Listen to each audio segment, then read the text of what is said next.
You don't lose self-control because you're weak. You lose it because the world around you has been engineered to make resisting harder than giving in. Convenience isn't neutral. It's quietly training your brain to choose the easy option every single time. Convenience is one of the greatest achievements of modern life. Food arrives at your door in minutes. Entertainment never ends. Shopping takes one click. You can avoid discomfort, boredom, waiting, and effort almost completely.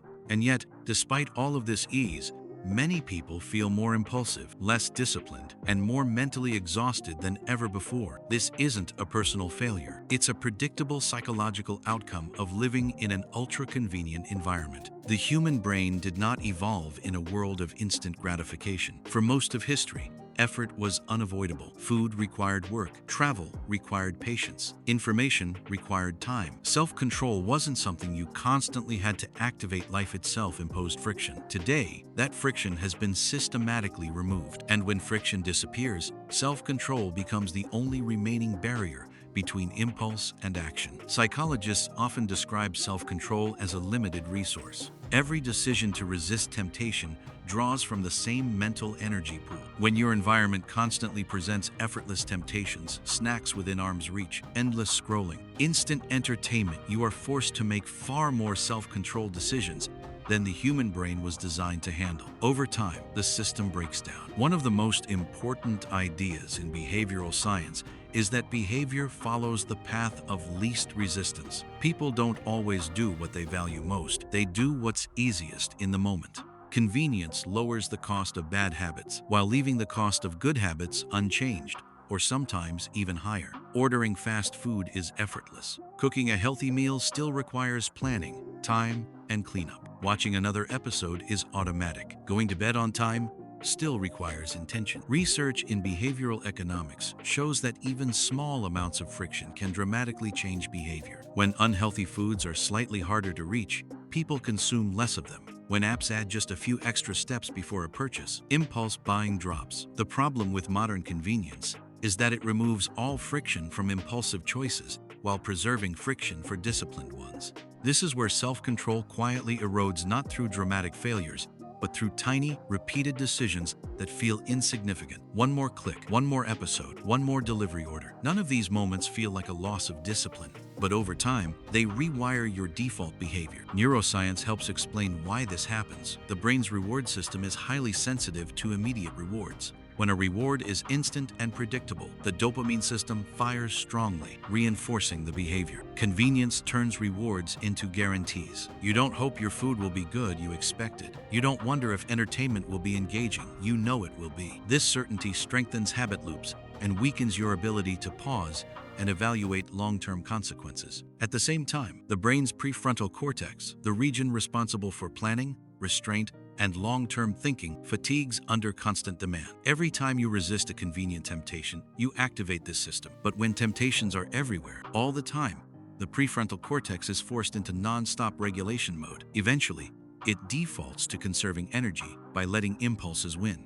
This is why people often feel lazy or undisciplined, even when they care deeply about their goals. The issue isn't motivation, it's decision overload. Convenience multiplies the number of decisions you must consciously resist. In an environment designed to eliminate effort, self-control becomes a full-time job. There's also a deeper psychological cost. When effort disappears from daily life, the brain slowly loses its tolerance for discomfort. Waiting feels unbearable. Boredom feels threatening. Any delay between desire and satisfaction feels like a problem that needs fixing immediately. Over time, this reduces emotional resilience, the ability to sit with discomfort without escaping. Studies on delayed gratification consistently show that the ability to wait is strongly linked to long-term success, emotional stability, and life satisfaction. But convenience trains the opposite skill.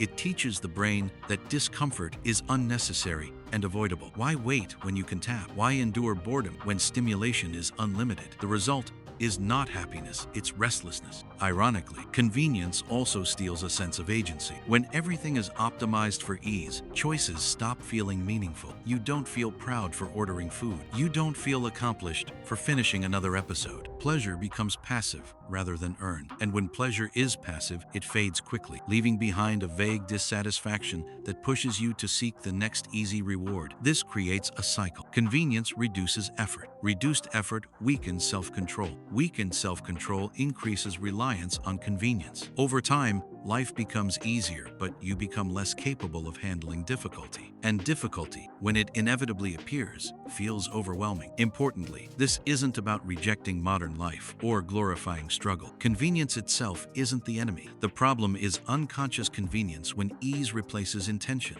When systems make choices for you rather than supporting the choices you want to make. The most disciplined people are rarely those with superhuman willpower. They are people who design their environments to protect self-control instead of constantly testing it. They add friction back into bad habits and reduce friction for good ones. They understand that self-control is not about resisting more, it's about needing to resist less. This is why small environmental changes matter more than motivational speeches. Putting your phone in another room at night does more than promising yourself discipline. Keeping unhealthy snacks out of sight works better than relying on restraint. Scheduling effort in advance beats trusting impulse in the moment. These strategies don't fight human psychology, they work with it. Convenience has taught us a dangerous lie, that effort is a flaw and friction is a problem. In reality, friction is often what gives life structure, meaning, and growth. Effort creates satisfaction. Waiting builds appreciation. Resistance strengthens identity. When everything is easy, nothing feels earned. The question isn't whether convenience will disappear. It won't. The question is whether you allow it to quietly shape who you become. Every environment trains behavior. Every default nudges identity. Over time, convenience doesn't just save time, it teaches you what kind of person you are when no effort is required. And the most powerful shift happens when you stop asking, "Why can't I control myself?" and start asking, "What in my environment is making self-control unnecessary or impossible?" Because once you see that, discipline stops being a personal battle and becomes a design problem. Convenience didn't ruin self-control overnight. It did it silently, politely, one easy choice at a time.